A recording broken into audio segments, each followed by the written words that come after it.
Good evening, good evening.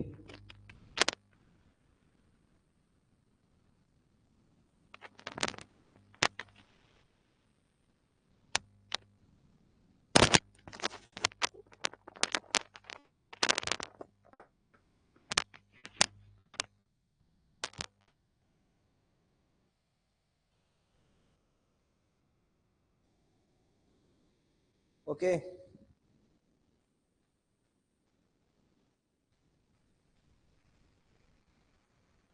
ठीक है, तो शुरू करते हैं। So in yesterday's class we were discussing about some special ligands. Okay,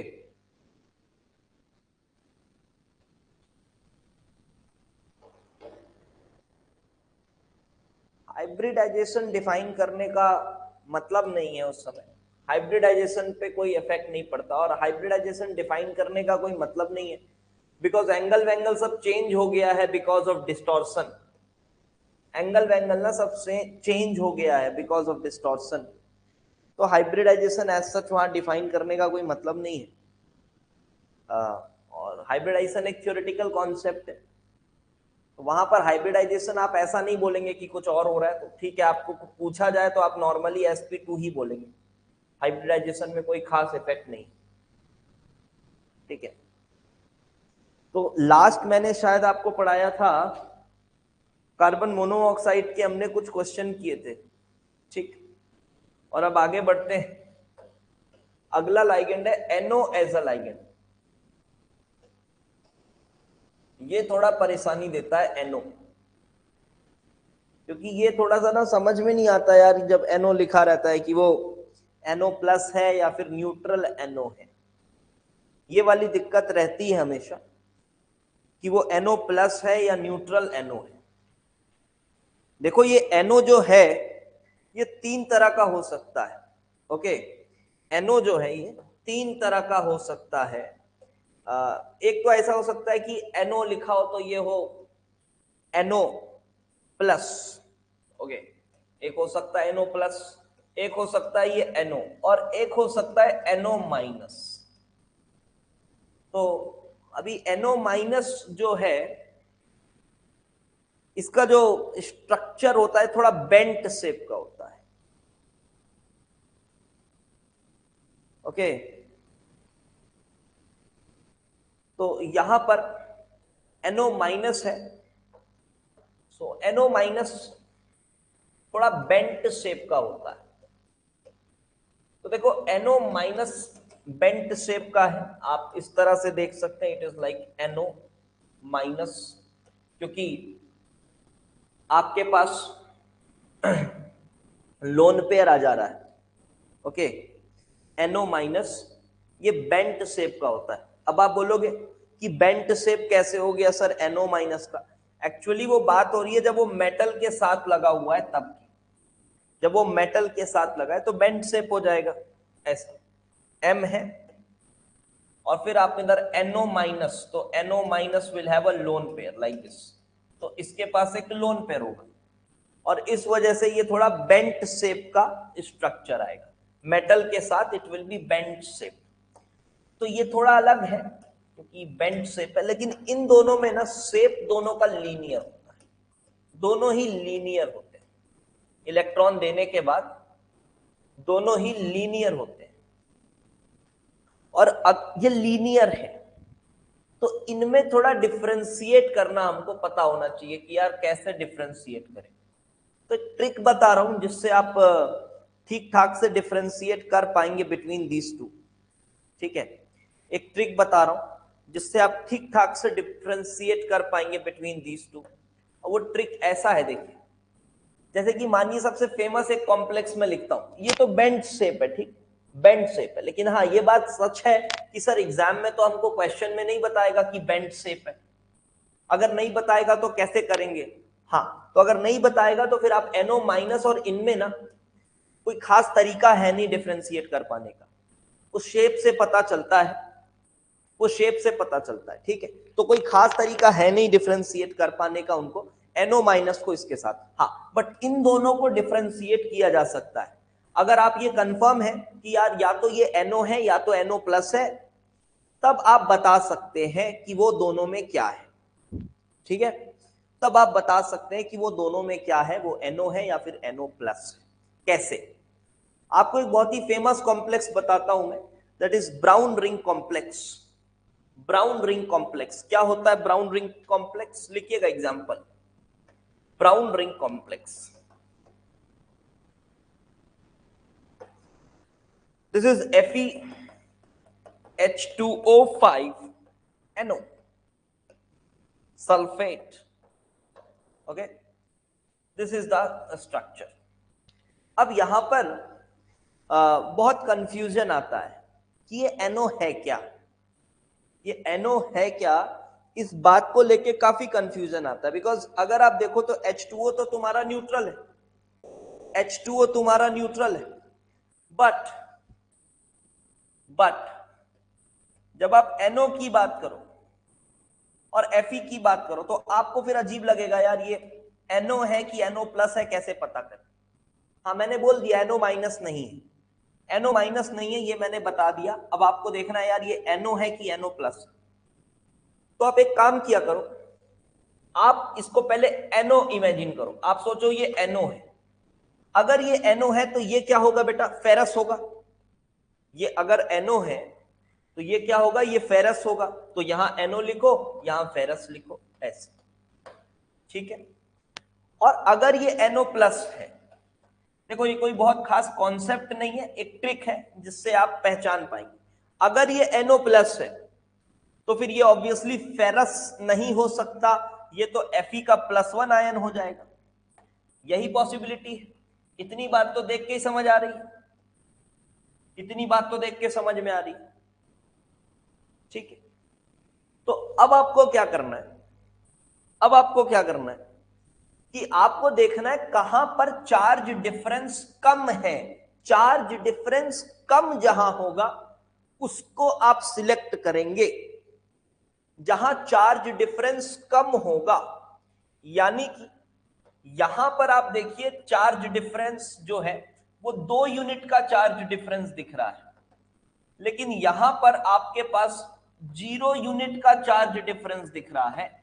तो जो चार्ज डिफरेंस कम दिखे आप उसको ही सही मानिएगा, ये बिल्कुल काम करेगा, 100% टाइम्स ये काम करेगा। अच्छा ट्रिक है ये। ओके, तो यहां पर हम क्या कंक्लूड करेंगे कि जहां चार्ज डिफरेंस कम है वो, जैसे यहां पर NO प्लस है और यहां पर Fe+1 है, ऐसा है। ठीक है, क्वालिटेटिव एनालिसिस में हम इसके बारे में कुछ बातें और करेंगे, हम इसके बारे में कुछ बातें और करेंगे। जहां इसको पोटेंशियल डिफरेंस जैसा भी सोच लो कि जहां पर पोटेंशियल डिफरेंस कम है, जहां पर पोटेंशियल डिफरेंस कम है वहां पर स्टेबिलिटी ज्यादा है, तो ऐसा होगा तो उतना ज्यादा स्टेबल नहीं माना जाए। एक दो एग्जांपल और देते हैं, चलो एक दो एग्जांपल और लेते हैं। एक और बहुत ही इंपॉर्टेंट कॉम्प्लेक्स है, ये सब आपको सॉल्ट एनालिसिस के मतलब top complexes, top 5 important complexes में से ये भी आएंगे। देखो अगला लिखो, एक है सोडियम नाइट्रोप्रोसाइड। सोडियम नाइट्रोप्रोसाइड, चलो अभी आप डिसाइड करके बताओ कि यहां पर NO जो है वो प्लस है या फिर NO है। FeCN5NO, यहां आप पता करो कि ये NO प्लस है या फिर NO है। NO प्लस है या NO है? बिल्कुल ब्राउन कलर का होता है, ये बिल्कुल ब्राउन कलर का होता है। नाइट्रेट और नाइट्राइट आयन का टेस्ट करते हैं तब ये कॉम्प्लेक्स फॉर्म होता है। ठीक है, तो अगर अगला देखा जाए तो आपने पहले रखा NO, तो Fe क्या आ गया? जब आपने इसको NO रखा है तो Fe आया है फेरस, ऐसे सॉरी फेरिक। ओके, ये आया है फेरिक। और जब आपने यहां पर NO प्लस रखा है तब यहां पर आया है फेरस। तो ऑब्वियसली यहां पर 3 यूनिट का डिफरेंस है और यहां पर आप देख सकते हो सिर्फ 1 यूनिट का डिफरेंस है। तो आप इसको स्टेबल मान लीजिएगा और इसको अनस्टेबल मान लीजिएगा। और कंक्लूड कर दीजिएगा कि यहां पर NO प्लस के फॉर्म में प्रेजेंट है। यस, ठीक है। तो यहां भी सोडियम नाइट्रोप्रोसाइड में भी क्या हो रहा है, NO प्लस, ये NO प्लस और ये क्या हो गया Fe+2। यहां पर एक फिनोमेना होता है, वो मैं आपको कलर्स में पढ़ाऊंगा, उसको बोलते हैं बेटा लाइगेंड मेटल चार्ज ट्रांसफर। क्या बोलते हैं उसको, लाइगेंड मेटल चार्ज ट्रांसफर। तो इस इलेक्ट्रॉनिक ट्रांजिशन की वजह से यहां पर कलर भी आता है। तो लाइगेंड मतलब NO ने एक इलेक्ट्रॉन इसको दे दिया, मतलब सोचो ये ऐसा ही रहा होगा न्यूट्रल NO और इसने एक इलेक्ट्रॉन इसको दे दिया, तो इसको बोलते हैं लाइगेंड मेटल चार्ज ट्रांसफर। और ये होने से भी कलर आता है, because this is also a kind of electronic transition, this is also a kind of electronic transition. Okay, let's have a look at the next example. Suppose करो मैं आपको ऐसा लिख के दे रहा हूं, क्रोमियम का CrNO4, ये एक न्यूट्रल कॉम्प्लेक्स CrNO4।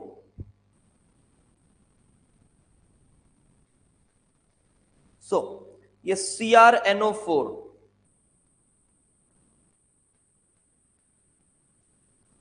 तो यहां पर आप क्या करेंगे,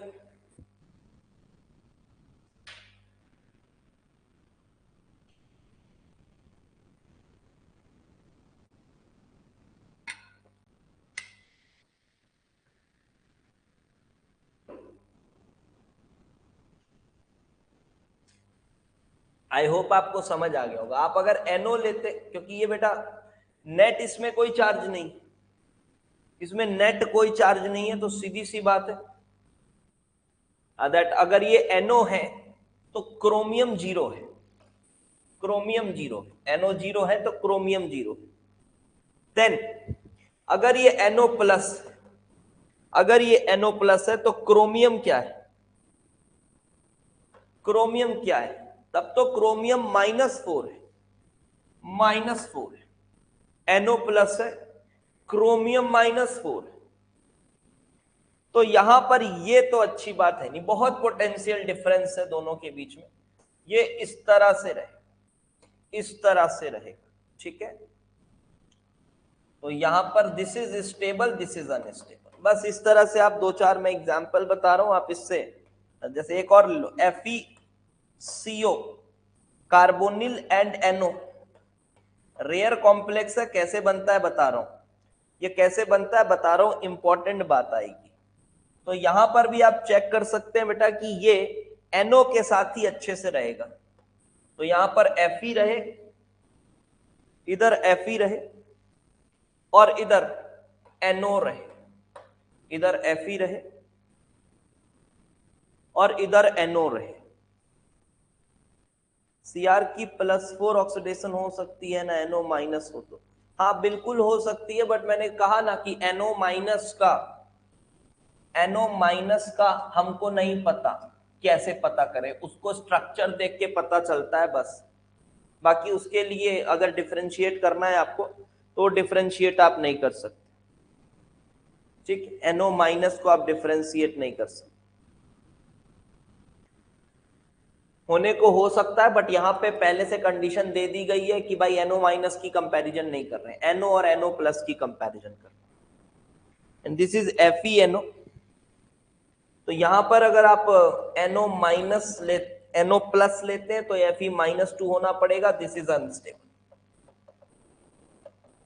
एंड दिस इज स्टेबल। चलो अब थोड़ा जल्दी जल्दी पढ़ाते हैं, ठीक है। अभी मैं इसलिए थोड़ा देखो धीरे धीरे पढ़ा रहा था क्योंकि अभी मैं आज तक के अपने लाइफ की सबसे अच्छी ODI इनिंग देखा हूं। अभी मैं भी मैच चला के देख रहा था यार सामने, ग्लेन मैक्सवेल ने अकेले मैच जिता दिया भाई, मतलब अपने लाइफ में मैंने ऐसी बैटिंग नहीं देखी यार। कोई क्रिकेट देखते होगे तो देखना कि क्या कांड किया उसने आज, बाप रे बाप, उसको क्रैम्प आ गया था, वो सिंगल डबल सब लेना छोड़ दिया, 100 रन पे था, क्रैम्प आ गया, ऐसा क्रैम्प आ गया कि वो चल नहीं पा रहा था। और यार अभी देख रहा हूं मैच फिनिश कर दिया वो। मैं तो बोला बाप रे बाप, इसीलिए अभी ये मैं बहुत धीरे धीरे पढ़ा रहा था, मैं सामने मैच चल रहा था, अभी देखा मैंने मैच खत्म। बाप रे बाप, लाइफ में ऐसी इनिंग नहीं देखा था भाई को। चलो भाई अब थोड़ा आगे बढ़ते हैं, अब सिनर्जिक बॉन्डिंग की बात करते हैं। Synergic bonding in NO। अब ये कैसा सिनर्जिक बॉन्डिंग करता है, ठीक है, ये कैसा सिनर्जिक बॉन्डिंग करता है?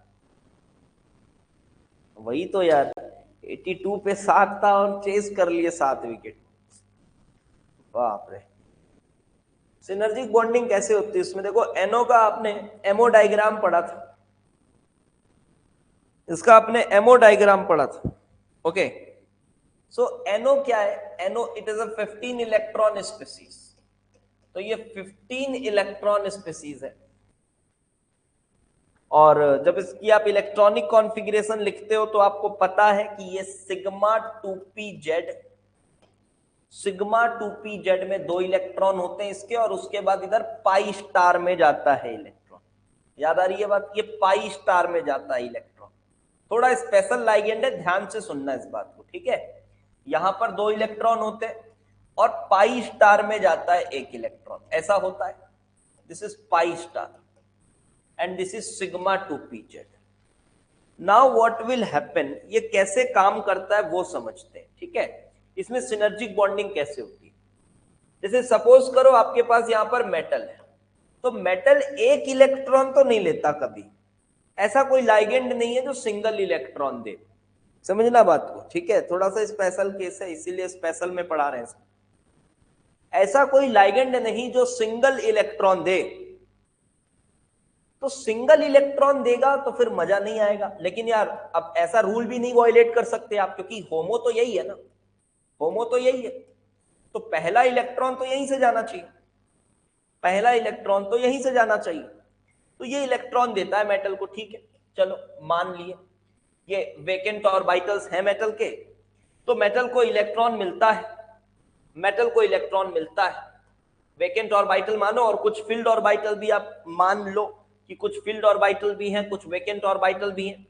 ड्रॉ करने की खास जरूरत नहीं है, आप समझ सकते हैं इसको कि यहां पर मेटल है, कुछ फील्ड ऑर्बिटल भी होंगे, कुछ वेकेंट ऑर्बिटल भी होंगे। तो यहां पर बेटा ये इलेक्ट्रॉन तो इसको जाएगा ही, लेकिन 1 इलेक्ट्रॉन नहीं जा सकता, और ये अकेला नहीं जा सकता, पेयर है तो ये भी इलेक्ट्रॉन पेयर ये डोनेट करता है। तो इस तरह से इलेक्ट्रॉन की डोनेशन यहां पर होती है। तो क्या सर वापस इलेक्ट्रॉन लेता भी है? बिल्कुल लेता है। ये वाला इसका, ये जो दिख रहा है आपको, ये वेकेंट इसका ल्यूमो कह सकते हो इसको आप। तो यहां पर ये वापस इलेक्ट्रॉन भी लेता है, मानो मेटल के पास जो भरा हुआ ऑर्बिटल है उससे इलेक्ट्रॉन भी यहां लेता है। तो NO जो है ना, it is a 3 electron donor, it is a 3 electron donor. और ये जो कॉम्प्लेक्स बना है हमारा, देखो ध्यान से, इसका सबूत बता रहा हूं आपको। ये जो पीछे मैंने एक एग्जाम्पल आपको लिखाया है, देखो ये वाला एग्जाम्पल, ये एग्जाम्पल लिखा है FeCO2NO2। ये कैसे बनता है? ध्यान से देखो, क्या आपको याद है Fe का कार्बोनिल कौन होता था? ये हुआ करता था, Fe का कार्बोनिल ये हुआ करता था, ठीक है, ये इसका कार्बोनिल हुआ करता था, जिसमें EAN36 था, जिसमें EAN36 था, ठीक है, ये कार्बोनिल हुआ करता था। और अभी जब आप इसमें NO डालेंगे, तो ध्यान से सुनिएगा, जब आप इसमें NO ऐड करेंगे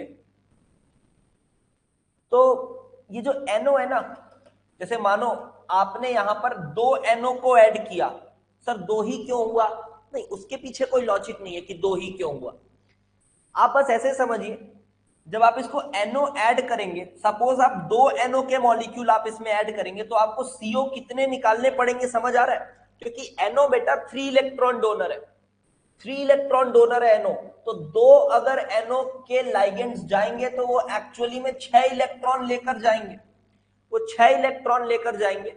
और सिंस ये काइंड ऑफ मेटल कार्बोनिल है, फॉर्चुनेटली ये EN रूल को फॉलो कर लेता है, तो ये FeCO2 3 CO को रिप्लेस करेगा 2 NO। ठीक है, लिखिएगा इस बात को। 3 CO are replaced by 1 NO। 3 CO are replaced by 2 NO, sorry 2 NO। ठीक है, 3 को रिप्लेस थ्योरेटिकली कर सकता है। अगर ऐसा कोई क्वेश्चन दे रहा है आपको, थ्योरेटिकली कोई क्वेश्चन बना के दे रहा है कि 3 को रिप्लेस कर देंगे, तो 3 को रिप्लेस क्या कुछ थ्योरेटिकली पॉसिबल है क्या? क्योंकि एक्चुअली तो ये कॉम्प्लेक्स बनता है, पर थ्योरेटिकली अगर देखा जाए तो होगा क्या? देखो चलो ट्राई करते हैं। 3 को रिप्लेस करना है अगर, सॉरी हाँ यहां तो 3 लिखा, ठीक मैंने, क्या पूछ रहे हो? 3 को रिप्लेस, 3 ही को तो किया रिप्लेस, क्या 3 CO रिप्लेस्ड बाय 2 NO। ठीक, तो वही बात। तो ये NO की बात हो गई। इस तरह से ये सिनर्जिक बॉन्डिंग करता है। ओके, इस तरह से सिनर्जिक बॉन्डिंग करता है। डन है ये बात? अच्छा वही बोल रहे थे, कोई बात नहीं, ठीक है।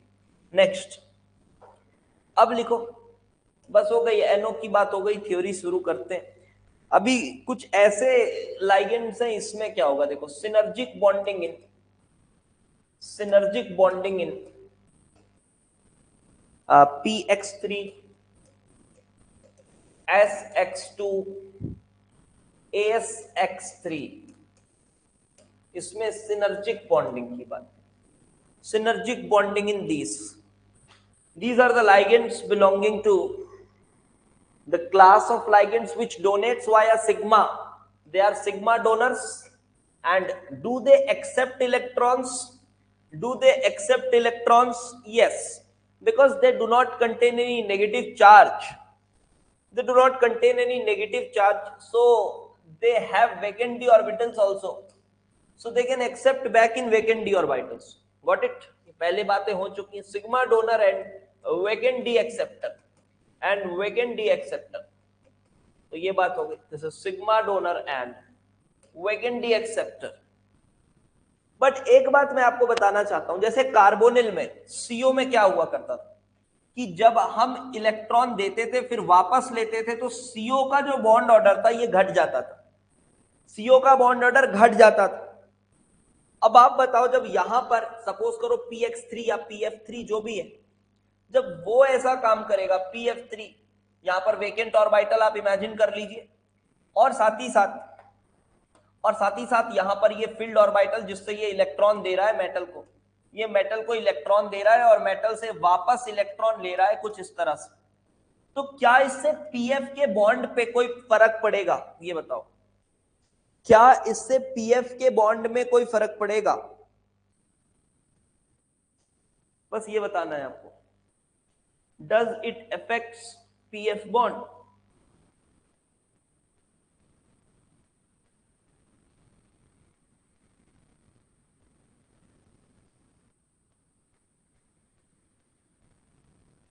यस और no?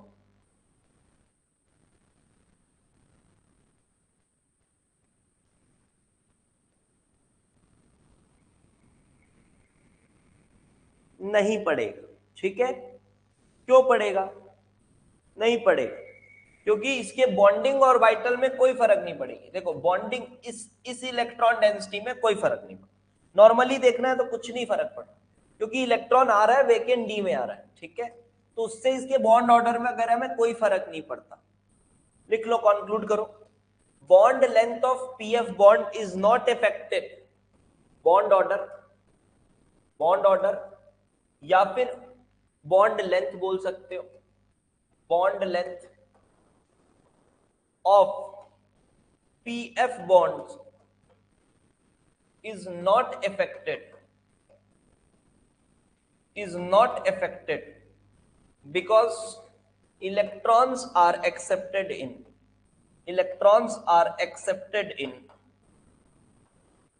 vacant d orbitals।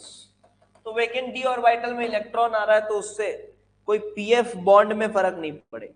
CO में क्यों फर्क पड़ता था? क्योंकि एंटी बॉन्डिंग में आ रहा था, तो सीओ की बॉन्डिंग को इफेक्ट पड़ता था। सिंपल सी बात है, सीओ की बॉन्डिंग को इफेक्ट पड़ता था। ओके,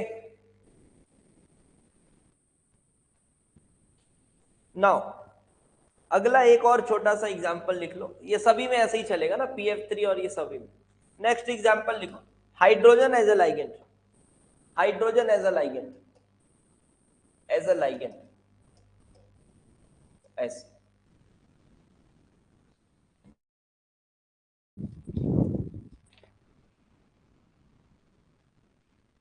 ध्यान से समझिए, हाइड्रोजन लाइगेंड की तरह जब काम करता है ना, हाइड्रोजन एज अ लाइगेंड, यहां पर H2 की बात हो रही है, तो ये क्या चीज क्या देता है अपना ये? अगर अबाउट में आता तो इफेक्ट होता। अच्छा, एंटी बॉन्डिंग बोलना चाह रहे हो शायद, ठीक है। देखो जो बेटा H2 अगर लाइगेंड है तो आपको मैंने बताया था आपको इसको MOT से चेक करना पड़ेगा, चेक वाया MOT, आपको इसे MOT से चेक करना पड़ेगा। तो आपको पता है कि ये सिग्मा 1s ये वाले इलेक्ट्रॉन को ये देगा और सिग्मा स्टार 1s ऐसा है। तो H2 कैसा लाइगेंड है? अगर ये लाइगेंड की तरह काम कर रहा है, देखो है तो बहुत रेयर ये H2 एज अ लाइगेंड जो है ना, ये है तो बहुत रेयर, ओके, ये है तो बहुत रेयर, बट जब भी होगा तो मैं आपको समझाता हूं ये कैसे काम करेगा। ये मेटल है, यहां पर 2 इलेक्ट्रॉन है, मेटल को ये 2 इलेक्ट्रॉन मिलेंगे और मेटल अपने इलेक्ट्रॉन वापस दे सकते हैं कहां? इस सिग्मा स्टार 1s में, इस सिग्मा स्टार 1s में ये अपने इलेक्ट्रॉन दे सकते हैं वापस। हाँ, नेगेटिव बॉन्ड ऑर्डर बिल्कुल, वो तो रेयर केस में हम अचीव करते थे ना फ्यूजन ट्यूब में, वो तो अलग था। Normally when it is acting as a ligand it will not go to negative bond order. Normally if it is acting like a ligand what will happen, let's check out. तो देखो बेटा क्या होगा, क्या आपको समझ आ रहा है कि हाइड्रोजन ये इलेक्ट्रॉन दे दिया फिर वापस इलेक्ट्रॉन ले लिया, तो यार मजा नहीं आएगा, क्योंकि बॉन्डिंग से इलेक्ट्रॉन गया, एंटी बॉन्डिंग में इलेक्ट्रॉन आ गया। तो काइंड ऑफ बॉन्ड ऑर्डर तो H2 की बॉन्ड ऑर्डर क्या हो जाएगी समझो, H2 की बॉन्ड ऑर्डर किधर टेंड कर रही है? अगर आप ऐसे सोचो, देखो आप ऐसे सोचो, मेटल और H2 और 6, ध्यान से समझना, बहुत अच्छी बात बताने जा रहा हूं, ध्यान से सुनना। अगर ऐसा कोई कॉम्प्लेक्स है मेटल और H2 और 6, तो ये कॉम्प्लेक्स, ऐसा कॉम्प्लेक्स स्टेबल नहीं होता। H2 alone as a ligand कभी भी नहीं होगा, क्योंकि अगर ऐसा हुआ तो मेटल इसको मार डालेगा, क्योंकि यार आपने इसको मेटल को इलेक्ट्रॉन दिया, मेटल ने वापस अपने इधर से इलेक्ट्रॉन दिया, मेटल ने वापस से इलेक्ट्रॉन दिया। क्यों दे रहा है मेटल? क्योंकि मेटल को फर्क नहीं पड़ता कि हाइड्रोजन के बॉन्ड्स का क्या होगा, उसको तो खुद अपना स्ट्रॉन्ग बॉन्ड बनाना है ना हाइड्रोजन के साथ, उसको तो खुद अपने बॉन्ड को स्ट्रॉन्ग करना है H2 के साथ, ये वाले बॉन्ड को उसको स्ट्रॉन्ग करना है। कॉम्प्लेक्स बनाने का मतलब इस बॉन्ड को स्ट्रॉन्ग करना होता है, ठीक है, इसको, इस बॉन्ड को स्ट्रॉन्ग करना होता है कॉम्प्लेक्स बनाने का मतलब। लेकिन यहां पे ऐसा हो रहा है कि इसको स्ट्रॉन्ग करने के चक्कर में बेचारा H2 तो तबाह हो जा रहा है, H2 रहेगा ही नहीं, क्योंकि ये इलेक्ट्रॉन इधर गया, एंटी बॉन्डिंग में इलेक्ट्रॉन आ गया, H2 की बॉन्ड ऑर्डर टेंड्स टू 0 हो जाएगी, H2 की बॉन्ड ऑर्डर टेंड्स टू 0 हो जाएगी, टेंड्स टू 0 हो जाएगी। तो ऐसे कॉम्प्लेक्सेस नहीं हो पाते, इसी वजह से ऐसे कॉम्प्लेक्सेस जहां पर अकेला हाइड्रोजन लाइगेंड है नहीं हो सकता। हाँ, हाइड्राइड आयन हो सकता है, हाइड्राइड आयन में दिक्कत नहीं है, लेकिन ऐसा अकेला ये पॉसिबिलिटी नहीं है, ये पॉसिबिलिटी नहीं है। तो लिखेंगे इस बात को, H2 as a ligand is stable is stable, क्योंकि देखो H2 कब अच्छा होगा बेटा, जब जब ये मेटल के इलेक्ट्रॉन, ध्यान से सुनना, जब ये मेटल के इलेक्ट्रॉन इसकी एंटी बॉन्डिंग में जाने से बचाए जा सके। मेटल के इलेक्ट्रॉन, देखो मेटल तो चाह ही रहा है कि मैं तो इलेक्ट्रॉन दूंगा क्योंकि मुझे बॉन्ड बनाना है, एनर्जी गैप भी बहुत ज्यादा है नहीं दोनों के बीच में, तो मैं तो इलेक्ट्रॉन दूंगा। तो हम क्या कर सकते हैं, ऐसा कैसे कॉम्प्लेक्स बना सकते हैं कि hydrogen as a ligand use हो जाए और हाइड्रोजन नष्ट भी ना हो। तो हम इस मेटल का ध्यान भटका सकते हैं किसी दूसरे अच्छे एक्सेप्टर के साथ। मतलब मान लो यहां पर अगर मैं एक अच्छा एक्सेप्टर रख दूं, एक और अच्छा एक्सेप्टर रख दूं, तब क्या होगा, ये इलेक्ट्रॉन डेंसिटी उस एक्सेप्टर के पास ज्यादा जाएगी और इस पे थोड़ी कम आएगी। तो इस पे जितनी कम आएगी, इसमें इलेक्ट्रॉन डेंसिटी जितनी कम आएगी, H2 की स्टेबिलिटी बढ़ेगी और H2 एज अ लाइगेंड उतना अच्छा हो जाएगा।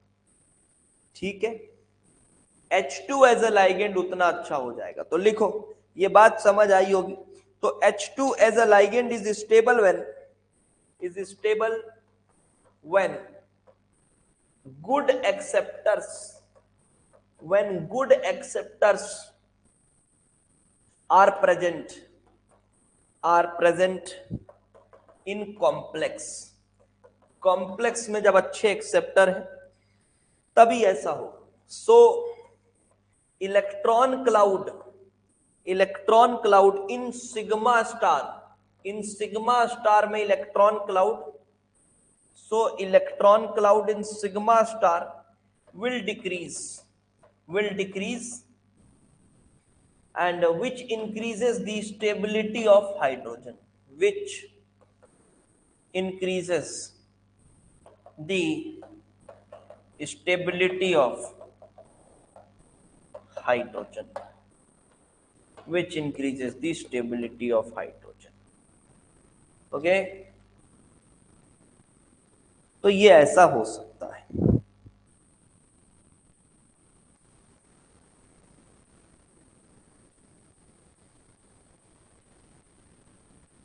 चलिए, तो ये कुछ हो गए अपने special ligands, and now we are well set to start the theories and we will be starting it via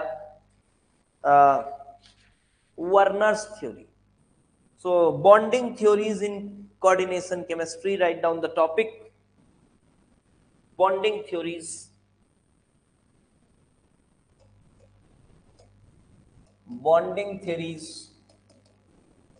in coordination chemistry.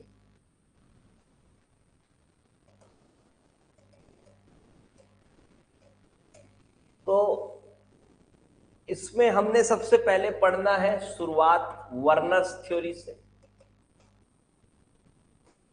And then valence bond theory VBT, and then crystal field theory CFT, crystal field theory.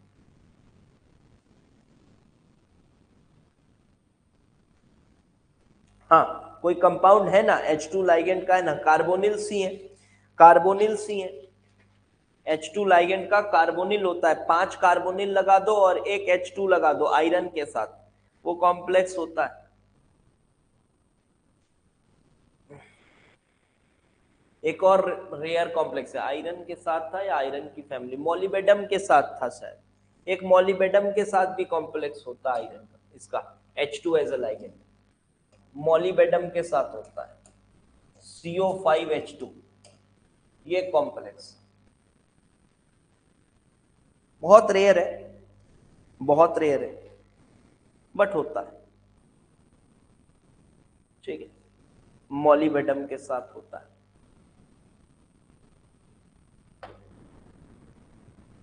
चलो भाई, तो अभी ये 3 theories हमको पढ़नी है जिससे bonding सीख पाएंगे, हाइब्रिडाइजेशन प्रेडिक्ट करेंगे, शेप प्रेडिक्ट करेंगे, मैग्नेटिक नेचर प्रेडिक्ट करेंगे, और कुछ ऐसी चीजें हैं जो ऑब्जर्वेशंस हैं उनको एक्सप्लेन भी करेंगे तो भी काम हो जाएगा। अब मैं आपको बता रहा हूं जो थ्योरीज है बेटा, थ्योरीज 2 काम आती है। आप लोगों को ज्यादातर बच्चों को एक मिसकॉन्सेप्शन होता है कि थ्योरीज का काम सिर्फ और सिर्फ एक ही चीज के लिए हम करते हैं, प्रेडिक्शन। सर कुछ प्रेडिक्ट नहीं हो रहा है तो फिर थ्योरी क्या काम की? सर कुछ प्रेडिक्ट नहीं हो रहा है तो थ्योरी क्या काम की? ऐसा नहीं, ये गलत धारणा मत पाल के पढ़ना इसको, नहीं तो ये चीजें आपको अजीब लगेंगी। प्रेडिक्शन तो करना ही ठीक, हमारी कोशिश होती है कि प्रेडिक्शन करेंगे तो मजा आएगा, ठीक। प्रेडिक्शन करेंगे तो काफी मजा आएगा, बट साथ ही साथ अगर कोई ऑब्जर्वेशंस है और उनको एक्सप्लेन भी किया जा पा रहा है, उनको एक्सप्लेन भी किया जा पा रहा है, तो भी थ्योरी को वेल एंड गुड माना जाता है, अगर ऑब्जर्वेशंस को एक्सप्लेन भी किया जा रहा है, ठीक है।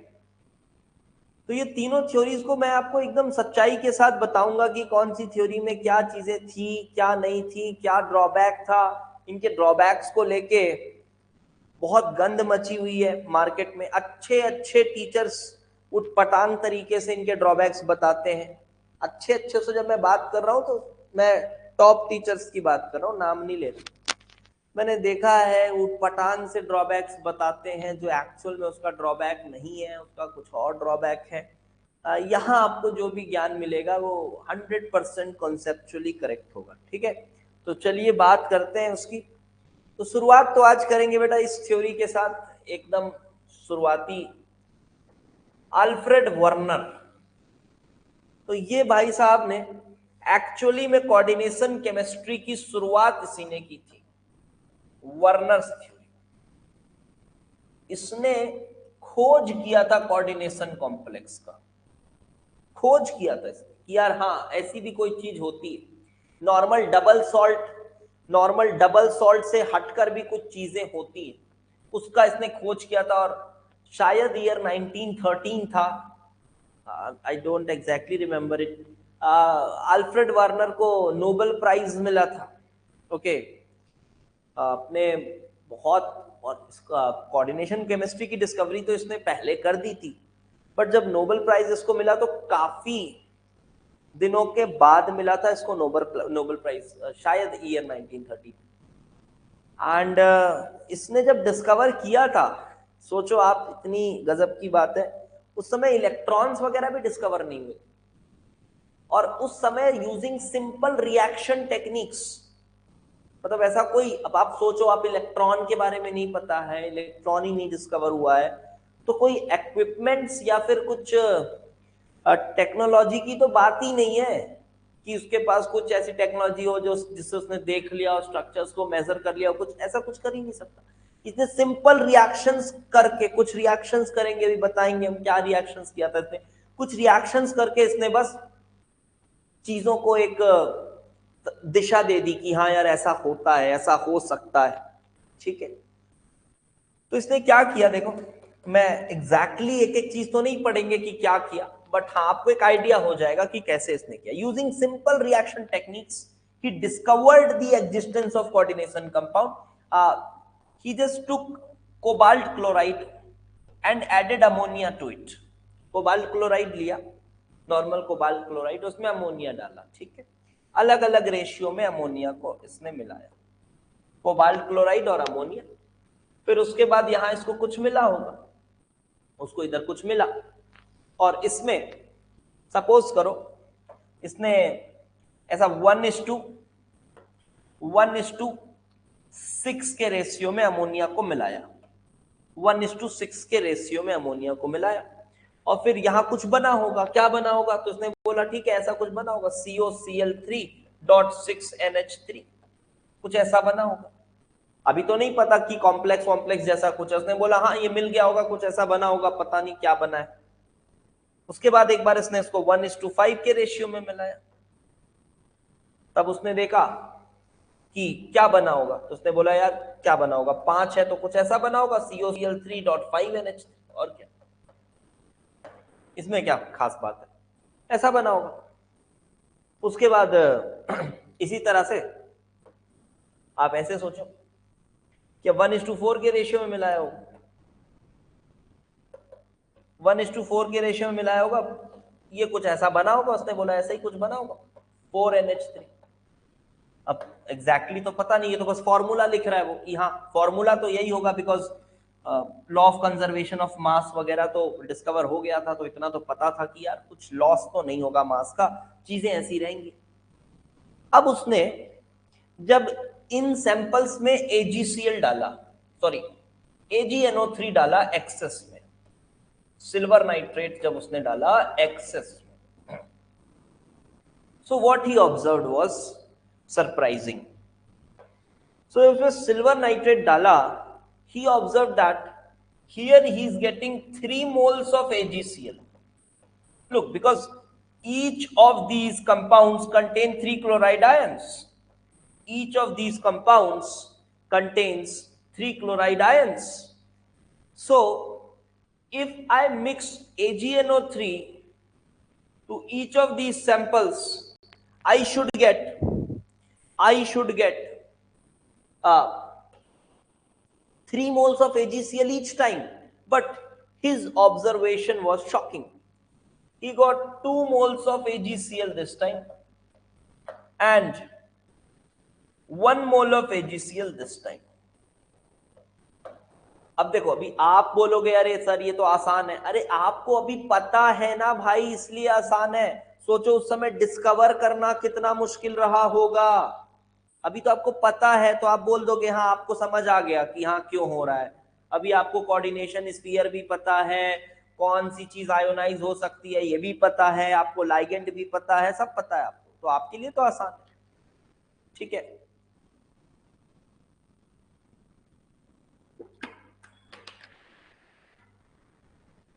अभी और बातें सुनना, अभी और बातें होंगी इसमें, देखिएगा। तो ऐसा किया एंड देन तो इसने क्या कॉन्क्लूड किया? एक तो ये ऑब्जर्वेशन था, इसके बाद और भी बहुत मेहनत लगी होगी। तो what he concluded finally is, उसने कॉन्क्लूड ऐसा किया कि भाई देखो ये कोई नॉर्मल सी चीज नहीं है, ये कोऑर्डिनेशन कंपाउंड्स हैं। और इन कोऑर्डिनेशन कंपाउंड्स में दो तरह की वैलेंसीज होती हैं। एक होती है प्राइमरी वैलेंसी, जिसको आज मॉडर्न डे में हम ऑक्सीडेशन नंबर कहते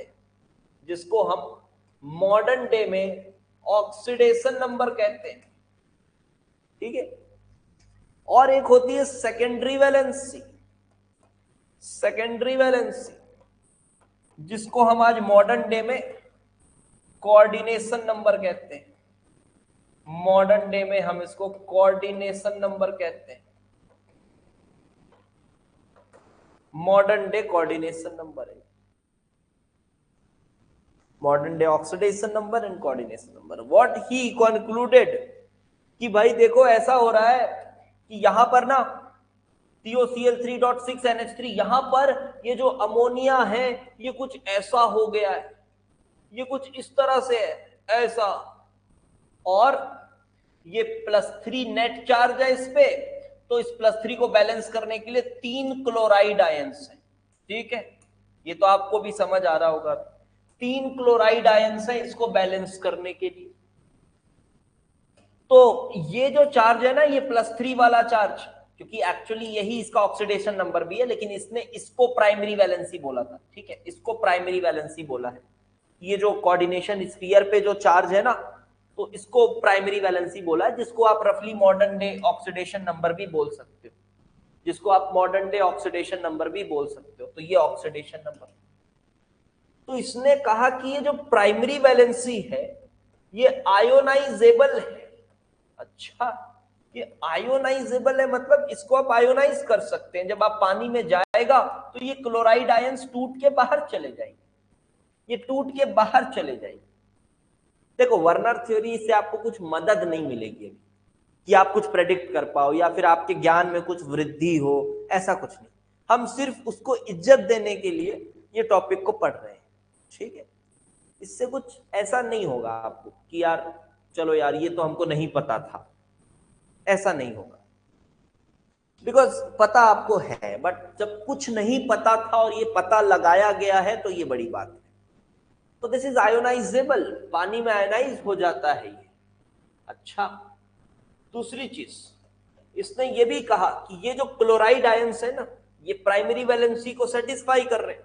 तो इसने बोला कि ये लोग इलेक्ट्रोस्टैटिकली, ये इलेक्ट्रोस्टैटिकली अट्रैक्टेड है, और इलेक्ट्रोस्टैटिकली अट्रैक्टेड होने की वजह से ये नॉन डायरेक्शनल, मतलब ये डायरेक्शन इनकी कुछ नहीं है, जैसे नॉर्मल आयनिक बॉन्ड होता है, जैसे नॉर्मल आयनिक बॉन्ड होता है, आयनिक बॉन्ड्स नॉन डायरेक्शनल होते हैं, तो उसी तरह से ये क्लोराइड नॉन डायरेक्शनल। फिर बात किया उसने सेकेंडरी वैलेंसी के बारे में, और क्योंकि इसने एजीसीएल का ऑब्जर्वेशन से समझा था ना, समझ आ रही होगी बात, क्योंकि ये तीनों निकले होंगे, और जो दूसरा वाला फॉर्मूला था उसमें एक क्लोराइड कहां रहा होगा, अंदर रहा होगा, तो एक क्लोराइड अंदर रहा होगा, तो अमोनिया 6 के अमोनिया 5 1:5 मिलाया था उसने, और ये क्लोराइड 2 बाहर, तो यहां 2 मोल एजीसीएल इसलिए मिला होगा क्योंकि 2 क्लोराइड है और एक क्लोराइडो है, 2 क्लोराइड है और एक क्लोराइडो है, ठीक है। सेकेंडरी वैलेंसी के बारे में उसने कहा कि these are non ionisable, these are non ionisable, इनको आयोनाइज नहीं किया जा सकता, आपको पता है, and they are directional in nature, ये भी बहुत बड़ी बात थी, they are directional in nature. मेरी बात को समझना, उस समय वीएससीपीआर मॉडल नहीं आया था, समझना मेरी बात, कि आपको पता हो कि हाँ यार ऑक्टाहेड्रल कुछ है, उस समय वीएससीपीआर मॉडल नहीं आया था, तभी भी इसने बोल दिया कि हाँ ये डायरेक्शनल नेचर के हैं, मतलब इन मॉलिक्यूल्स का कुछ शेप होता है। This was a big thing कि डायरेक्शनल नेचर में, अभी तो ठीक है हम लल्लुओं की तरह लिख लेते हैं, हाँ डायरेक्शनल नेचर का है, पता है, कौन सी बड़ी बात है, अबे ठीक है तुमको अभी पता है। So they are directional in nature. उसके बाद ना, उसके बाद एक और मजेदार बात बताता हूं, ये तो ठीक है, ये हो गया। अब उसने अटेम्प्ट किया, उसको फिर बोला गया डायरेक्शनल नेचर के हैं तो चलो शेप बताओ, अच्छा डायरेक्शनल नेचर के हैं तो चलो शेप बता दो आप।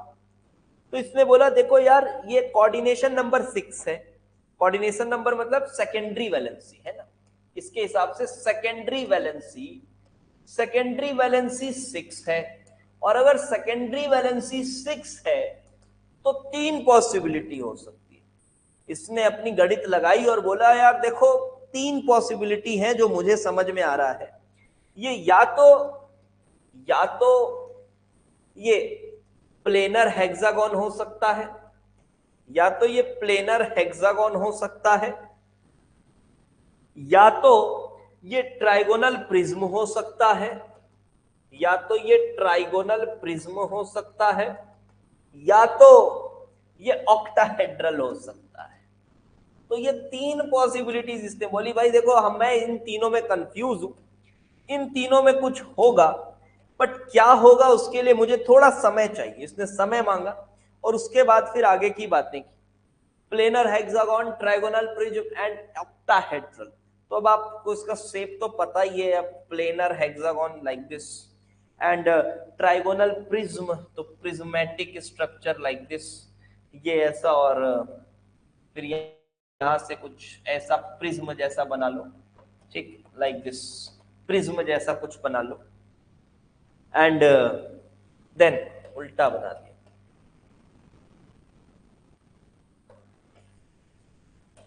ये प्रिज्म जैसा कुछ। अब ये ऐसे शेप्स हैं कि जनरली हम इसको बनाते हैं, this is prism and this is octahedral, you all know octahedral, what is octahedral. उसने बोला देखो ऐसा 3 पॉसिबिलिटीज, तो अब इसने क्या किया, अब इसको कैसे इसने कंक्लूड किया होगा, तो अब इसने काम लिया आइसोमेरिज्म का। क्या बात है, अब इसने किसका काम लिया, अब इसने काम लिया आइसोमेरिज्म का। यस, अभी बात आएगी आइसोमेरिज्म की। देखो क्या किया, अब ध्यान से सुनना,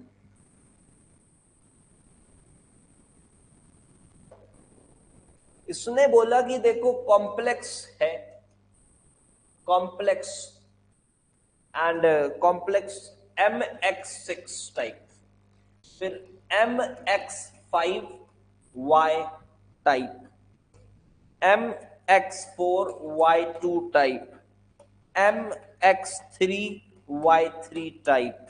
ओके, और इसने क्या प्रेडिक्ट किया, देखो ये बहुत समय के बाद इसको नोबेल प्राइज मिला था, 20-25 साल जब कॉम्प्लेक्सेस पे स्टडी हुई उसके बाद जाके मिला था।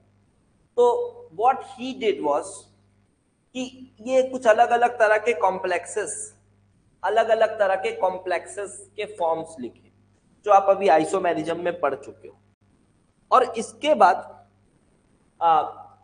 इन्हीं कॉम्प्लेक्सेस के नंबर ऑफ आइसोमर्स की बात कर रहे हैं, number of isomers, number of isomers, ठीक है।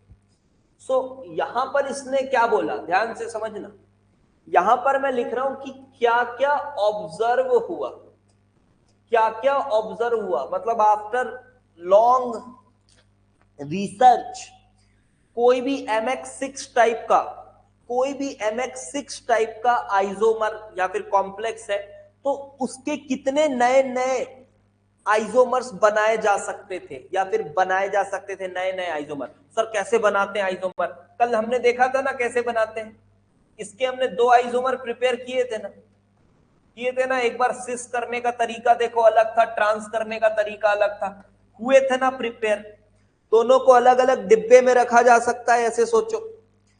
तो वैसे ही MX6 टाइप के कॉम्प्लेक्स को अलग अलग डिब्बे में रखा जा सकता है। अब उसने क्या किया, ये जो आइसोमेरिज्म का मदद लेते हुए इसने बोला कि देखो इसकी प्रेडिक्शन क्या थी, इसकी प्रेडिक्शन कुछ ऐसी थी, व्हाट ही प्रेडिक्टेड। इसने एग्जैक्टली तो नहीं बताया कि क्या ज्योमेट्री है, बट इसने बोला कि अगर ऑक्टाहेड्रल होगा, अगर ऑक्टाहेड्रल होगा, अगर हेक्सागोन होगा, अगर प्रिज्म होगा, तो इसने नंबर ऑफ ज्योमेट्रीज बनाई, इसने नंबर ऑफ ज्योमेट्रीज बनाई। इसने बोला कि देखो ऑक्टाहेड्रल में, अब आपको ये बताने की, ये तो पता ही है आपको, इसमें एक ही होता है, इसमें भी एक ही होता है, इसमें 2 होता है और इसमें 2। तो नंबर ऑफ आइसोमर्स इसने ऐसे प्रेडिक्ट किया 1 1 2 2, और फिर इनके लिए अब हेक्सागोन में 1 1 3 3 होगा, इसमें भी 1 1 3 3 होगा। अब ये कैसे होगा, इसमें आपको दिमाग नहीं लगाना है, नॉर्मल सी बेसिक ज्योमेट्रीज देख लीजिएगा। हाँ इसमें 3 3 होगा, ये होगा, ठीक है, ये ऐसा होगा ज्योमेट्रिकल आइसोमर। आप समझिए ना यार, X4Y2 को आप हेक्सागोन में 3 तरह की ज्योमेट्रीज में एक्सप्रेस कर सकते हैं। Okay, X2Y4, okay. इसी तरह से एक बार X और X को 1 2 पोजीशन पे, एक बार 1 3 पोजीशन पे, एक बार 1 4 पोजीशन पे, समझ आ गई बात। एक बार 1 2 पोजीशन, एक बार 1 3 पोजीशन, एक बार 1 4 पोजीशन, आप ऐसे कर सकते हैं। तो इस वजह से मैंने यहां 3 लिखा। तो ऐसे observation, now he started preparing complexes. अब उसने शुरू कर दिया, उसने बोला चलो मैं कोई MX6 टाइप का एक कॉम्प्लेक्स लूंगा और उसके उसी फॉर्मूले के बहुत सारे अटेम्प्ट्स कर करके, रिएक्शंस करा करा के, उसी फॉर्मूले के मैं कुछ अलग प्रॉपर्टीज के कॉम्प्लेक्सेस बनाने की कोशिश करूंगा, उसी फॉर्मूले के कुछ अलग कॉम्प्लेक्स बनाने की कोशिश करूंगा कि जिसकी प्रॉपर्टी अलग हो। तो ही ऑब्जर्व कि मैं जितना भी मेहनत कर रहा हूं, मेरे को सिर्फ एक ही कंपाउंड बन के मिल रहा है, मुझे सिर्फ एक ही कंपाउंड बन के मिल रहा है। फिर यहां भी मैं जितनी भी मेहनत कर रहा हूं, मुझे एक ही कंपाउंड बन रहा है। मैं इसमें जितनी भी मेहनत कर रहा हूं, उसका 2 ही कंपाउंड बन रहा है, जितनी भी मेहनत कर रहा हूं, इसमें 2 ही कंपाउंड बन रहा है।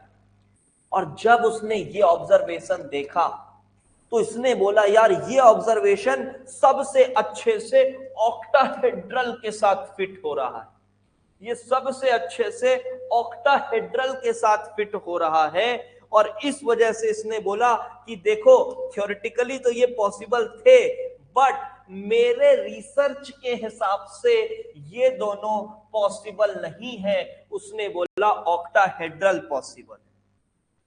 क्या बात समझ में आई? थोड़ा बहुत ऐसा समझ में आए कि यार हो क्या रहा है, कैसे कुछ किया हो। ठीक है, तो भाई कुछ इस तरह से इसने दिमाग लगाया। आप सोचो अब ये लोग किस लेवल के आदमी रहते होंगे। हम तो ऐसा अपने आप को सोच भी नहीं सकते ऐसा कुछ। ठीक है, तो किस लेवल के आदमी रहते होंगे अब आप सोचिए।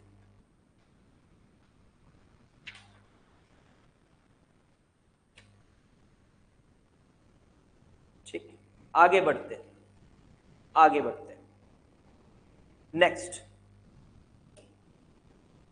तो वर्नर की यही थ्योरी थी। अब इसके इसी तरह से इसने ना कोऑर्डिनेशन नंबर 4 के लिए भी स्ट्रक्चर्स प्रेडिक्ट किया। कोऑर्डिनेशन नंबर 4 के लिए भी इसने टेट्राहेड्रल एंड स्क्वायर प्लेनर ये भी बताया इसने। अब इसके भी कुछ तरीके रहे होंगे, अब उस पर नहीं जाते, छोड़ो।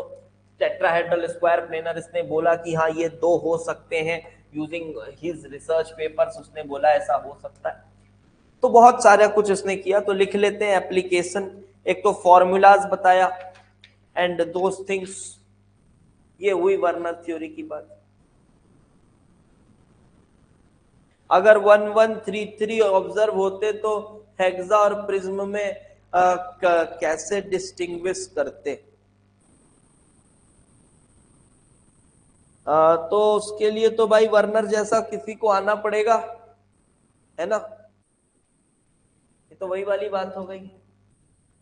अगर ये होता तो कैसे करते? अरे भाई ये होता ही नहीं है, तो ये होता ही नहीं है तो कैसे डिस्टिंग्विश करेंगे? क्या बात है, ये होता ही नहीं है तो कैसे डिस्टिंग्विश करेंगे?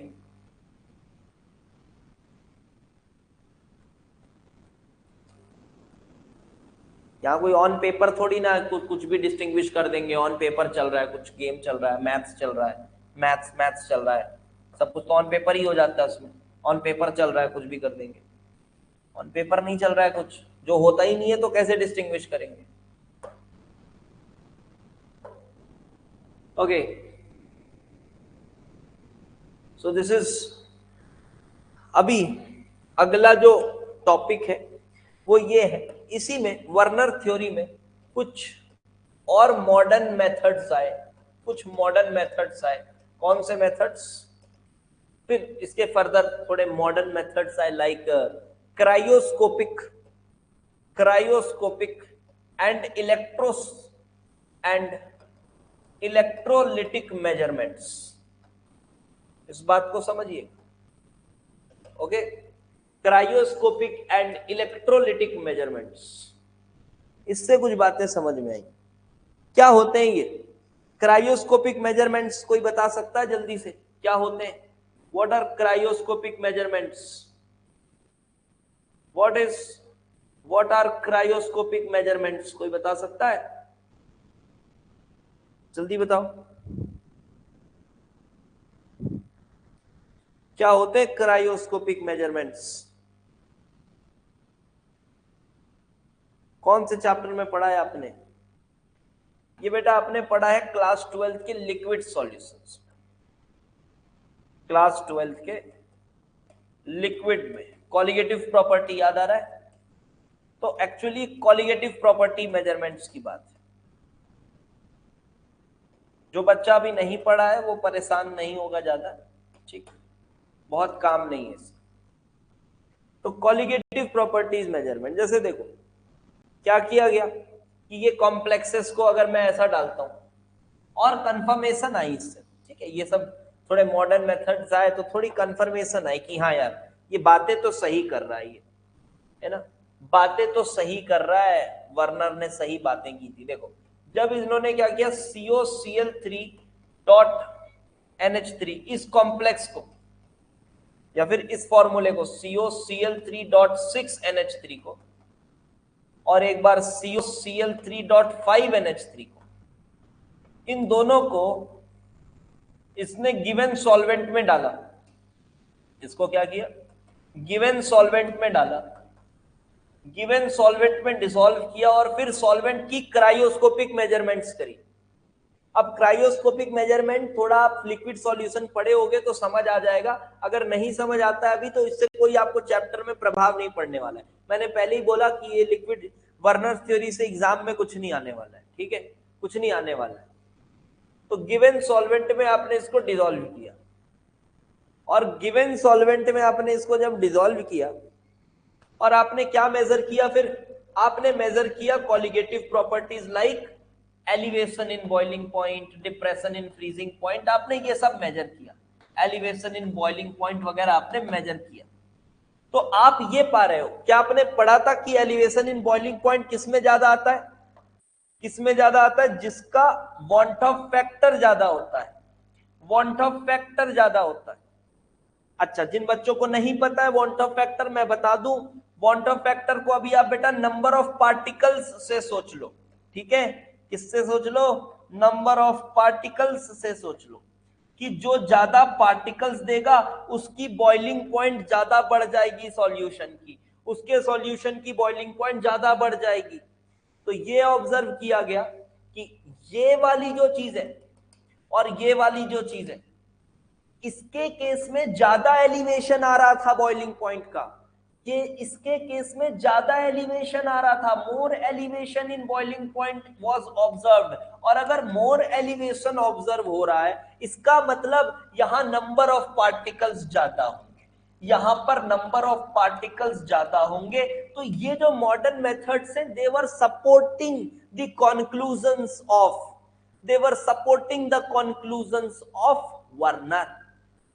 तो उससे और एक पक्की सबूत मिली कि हाँ यार बात सही है ये, क्योंकि देखो ना, ये फॉर्मूले के लिए उसने बोला था कि ऐसा कुछ है जहां चार पार्टिकल्स, जहां चार पार्टिकल्स है, ये देखो, one particle, this is one particle, 1 2 3, चार पार्टिकल है, लेकिन इस फॉर्मूले के लिए तीन पार्टिकल है, एक और दो, तो ये तीन पार्टिकल है, ठीक है, ये तीन पार्टिकल है और ये चार पार्टिकल। तो इस तरह से, क्योंकि आपको पता है क्रायोस्कोपिक मेजरमेंट कैसे करते, ऐसे होता है। और दूसरी बात, इलेक्ट्रोलिटिक मेजरमेंट्स। अब इलेक्ट्रोलिटिक मेजरमेंट्स का भी आपको पता है, आपने ये कहां पढ़ा है, ये पढ़ा है आपने इलेक्ट्रोकेमिस्ट्री में, आपने पढ़ा है ना इलेक्ट्रोकेमिस्ट्री में, इलेक्ट्रोलिटिक कंडक्शन हम पता करते हैं इलेक्ट्रोलिटिक सॉल्यूशन का। तो देखो, और ये बात बच्चों को भी समझ आ जाएगी जिन्होंने वो नहीं पढ़ा है। सुनिए मेरी बात, इलेक्ट्रोलिटिक कंडक्शन किस पे डिपेंड करेगी, ये नंबर ऑफ आयंस पे तो डिपेंड करेगी, नंबर ऑफ आयंस पे भी डिपेंड करेगी, क्योंकि जितने ज्यादा आयंस छूटेंगे सॉल्यूशन में, जितने ज्यादा आयन सॉल्यूशन में छूटेंगे उतना ज्यादा इलेक्ट्रिकल कंडक्टिविटी होगी। और इलेक्ट्रिकल कंडक्टिविटी को मेजर कैसे करते हैं वो हमने इलेक्ट्रोकेमिस्ट्री में पढ़ा है, वहीं के लिए रहने दो, अभी उसको डिस्कस करने की जरूरत नहीं।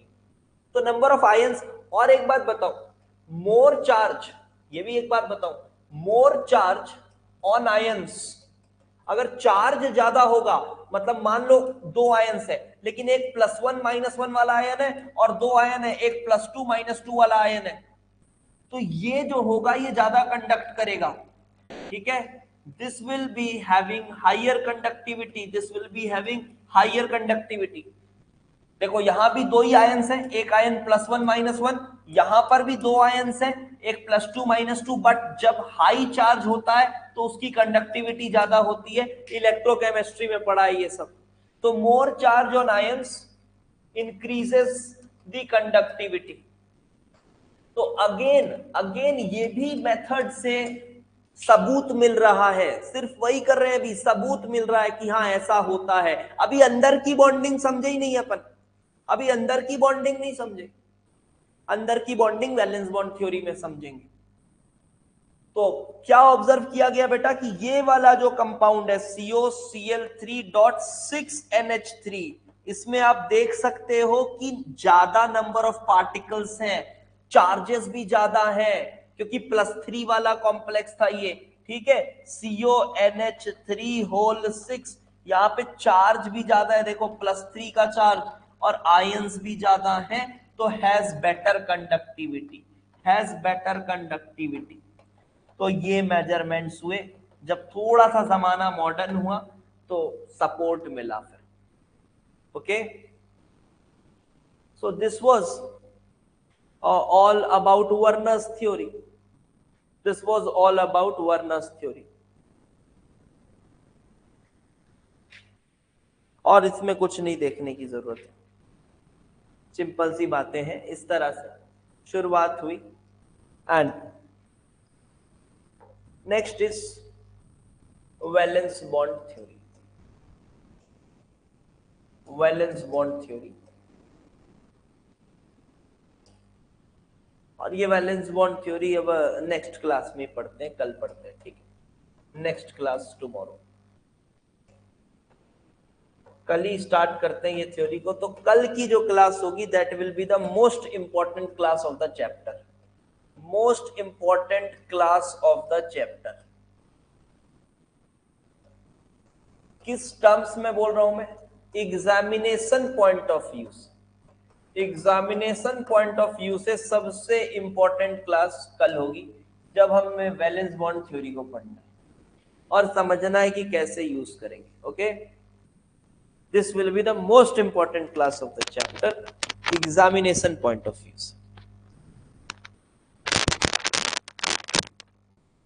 चलो फिर ठीक है, गुड नाइट, कल मिलते हैं।